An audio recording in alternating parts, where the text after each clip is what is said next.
Assalamualaikum warahmatullahi wabarakatuh. Alhamdulillahirabbil alamin wassalatu wassalamu ala asyrafil mursalin nabiyyina Muhammadin wa ala alihi wa sahbihi ajma'in. Amma ba'du. Jamaah Musalla Raudhatul Jannah yang dirahmati oleh Allah Subhanahu wa taala.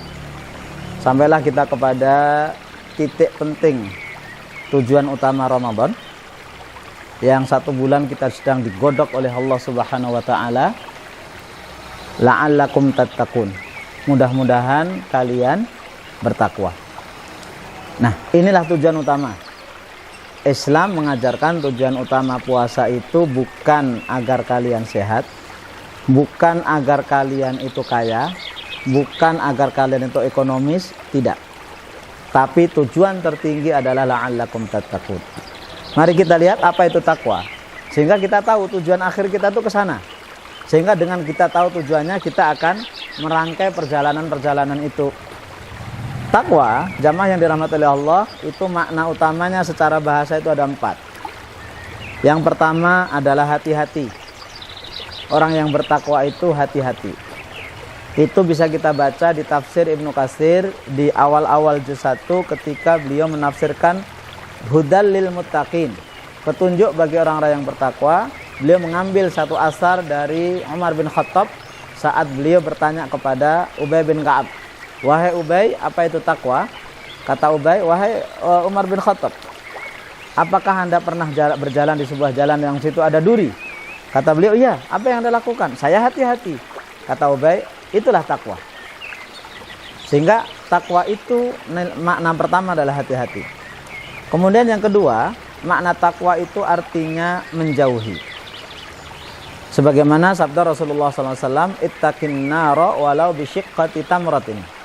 Jauhilah neraka walaupun dengan bersedekah 1 biji kurma. Kalau tadi itu hati-hati, yang mungkin masih ada dekat, kalau ini mulai menjauhi.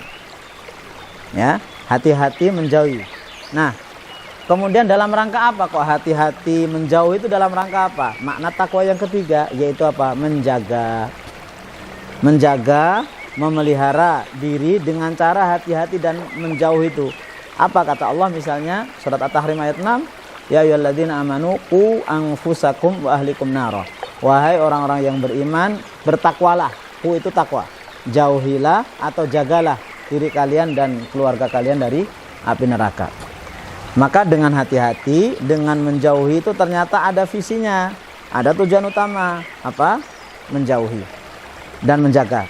Nah, itu semuanya dilakukan, berhati-hati, kemudian menjauhi, kemudian menjaga, itu dilakukan itu di makna yang keempat yang tertinggi.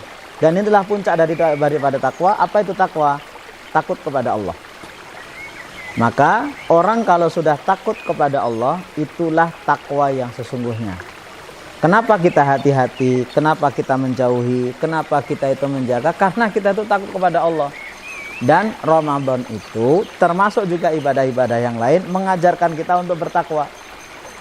Ya, mengajarkan kita itu untuk selalu merasa diawasi oleh Allah, selalu merasa dilihat oleh Allah Subhanahu wa taala. Dengan makna yang lebih atau kata yang lebih terkenal adalah ma'iyatullah. Selalu merasa bersama dengan Allah Subhanahu wa taala. Sehingga orang-orang yang bertakwa itu kalau sudah terhunjam di dalam dirinya, di dalam pribadinya, itu udah tidak ada masalah lagi.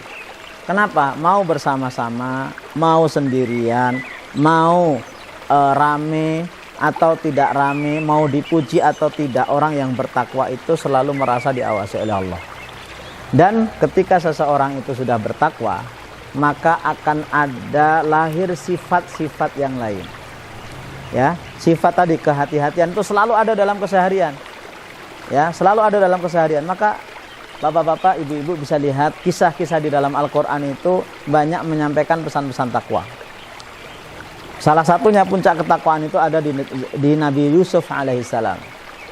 Bisa kita bayangkan dan kita bisa lihat di kisah Nabi Yusuf secara lengkap.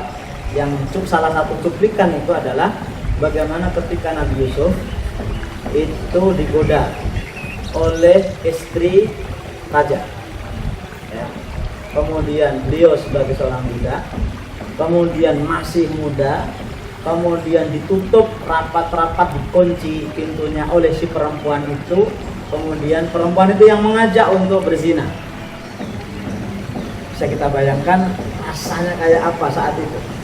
Tapi ternyata karena Nabi Yusuf adalah orang yang bertakwa, ucapan yang lahir dan yang keluar dari mulut beliau yang mulia adalah qala ma'adzallah, aku berlindung kepada-Mu.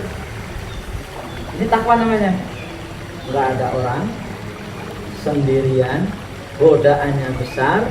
Kemudian begitu godaan besar, yang langsung keluar pertama kali adalah adanya la'allakum tattaqun, adanya ketakwaan kepada Allah. Kita tidak bisa bayangkan kalau yang saat itu yang menjadi Nabi Yusuf itu adalah kita. Itu apa yang terjadi. Dan itu ternyata tidak hanya Nabi Yusuf. Ada orang-orang yang seperti Nabi Yusuf dengan latar belakang dan godaan yang berbeda. Salah satu yang terkenal itu dulu ada anak muda biasa saja, namanya Khalid. Nah, Khalid ini pekerjaannya itu adalah pedagang asongan, pedagang keliling. Nah, beliau dagang kebutuhan rumah tangga, kemudian keliling di suatu saat atau sampailah di sebuah rumah, kemudian ada ibu-ibu yang memanggil beliau tanpa ada kecurigaan apapun, tanpa ada pikiran jelek apapun. Beliau kemudian datang ke rumah itu dan masuk, dipersilakan masuk. Begitu masuk rumah, si perempuan tadi mengunci pintu. Kata Khalid, wahai tuan, kenapa Anda mengunci pintu? Kata wanita itu, saya tidak ingin membeli barang Anda, tapi tolong layani saya, layaknya kamu suami. Kaget Khalid dengan keimanannya dan ketakwaan mengatakan, bu, itu haram, itu zina, itu tidak boleh, dilarang agama, dosa besar dan seterusnya, bla bla bla bla bla. Tapi perempuan itu tetap bersikukuh, nggak bisa. Kalau kamu tidak melayani saya, maka saya akan teriak sehingga orang-orang kamu ke sini. Kalau kamu masuk rumah tanpa izin, kamu melakukan saya begini-begini. Bingung Khalid, apa yang harus saya lakukan? Kalau saya mengikuti permintaan dia, saya berzina. Tapi kalau saya tidak mengikuti permintaan dia, bahaya. Dia akan teriak, kemudian orang-orang ke sini, orang-orang akan menghakimi saya. Itulah orang yang bertakwa. Wa may yattaqillaha yaj'al lahu makhraja, dan barang siapa yang bertakwa kepada Allah, Allah akan berikan jalan keluar. Sejenak beliau berpikir, kemudian dia mengatakan, bu, mohon maaf, saya kan baru keliling jauh, keringetan, bau, nggak enak lah. Masa kita mau melakukan itu dalam keadaan bau, kan nggak enak. Terus mana kamar mandinya? Saya ingin bersih. Oh iya, di sana. Pergilah kalau gitu ke kamar mandi. Setelah beberapa saat, beberapa menit, beliau kemudian keluar. Kata Khalid, bu, tempat tidurnya mana? Ayo, saya sudah siap. Ternyata si ibu itu kaget, kemudian memaki-maki dan mengatakan, keluar dari rumah saya ini. Pintunya dibuka. Pergi. Khalid pergi membawa barang dagangannya. Maki-maki Khalid itu diusir. Dan dalam perjalanan Khalid mengucapkan, alhamdulillah ya Allah, Engkau telah menyelamatkan saya.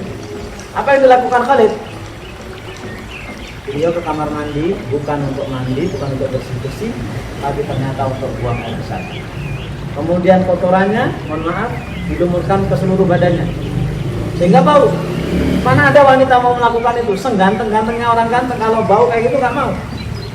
Tapi dengan cara itu Khalid bisa diselamatkan oleh Allah Subhanahu Wa Taala. Ini yang namanya takwa.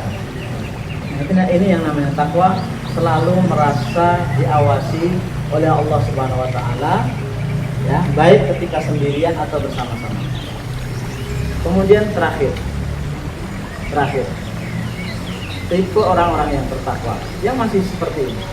Dulu ada seorang sahabat Rasulullah SAW, itu bernama Tha'labah bin Abdurrahman.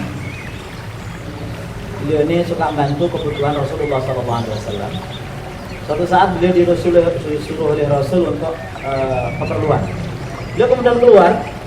Ketika di Madinah beliau jalan, kemudian ya biasalah beliau itu toleh kanan toleh kiri. Ketika beliau melihat sebuah rumah, ternyata pintu rumah itu nggak ditutup.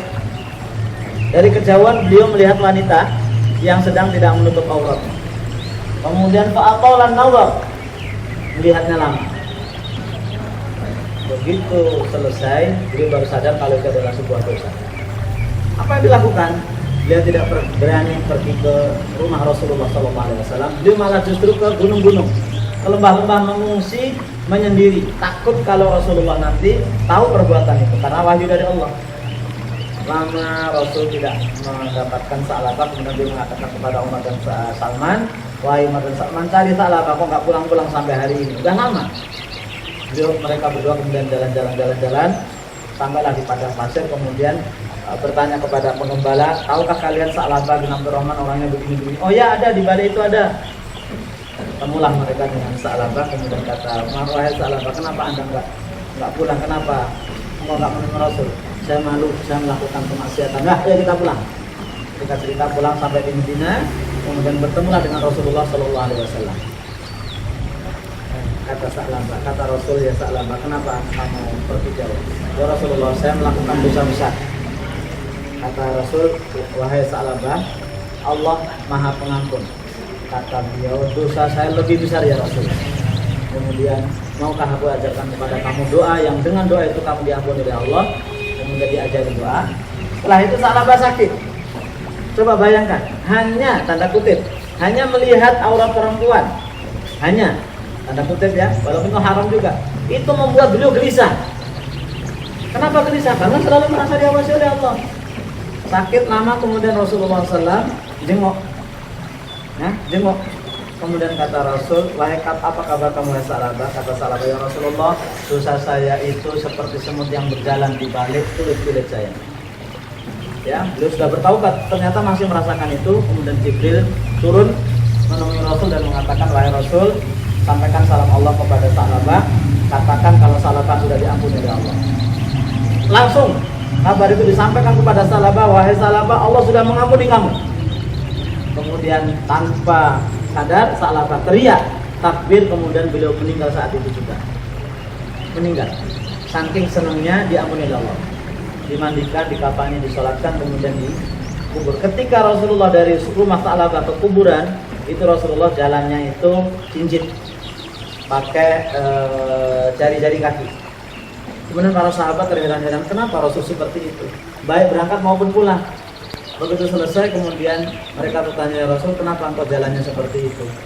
Kata Rasulullah SAW, wahai para sahabat, saya melihat malaikat penghuni langit itu turun untuk berbelasungkawa dengan kematian Sa'labah, sehingga jalan ini penuh dan saya tidak mendapatkan tempat untuk menginjakkan kaki saya karena saking banyaknya malaikat yang turun untuk berbelasungkawa atas meninggalnya Sa'labah. Itulah buah daripada takwa, dan kita sudah menuju ke sana. Mudah-mudahan Allah Subhanahu wa taala menjadikan kita orang-orang yang bertakwa. Allahumma inna nas'alukal huda wat tuqa wal afafa wal ghina. Dan mudah-mudahan Allah Subhanahu wa taala mengampuni dosa kita semuanya. Subhanallahumma wa bihamdika asyhadu an la ilaha illa anta astaghfiruka wa atubu ilaik. Assalamualaikum warahmatullahi wabarakatuh.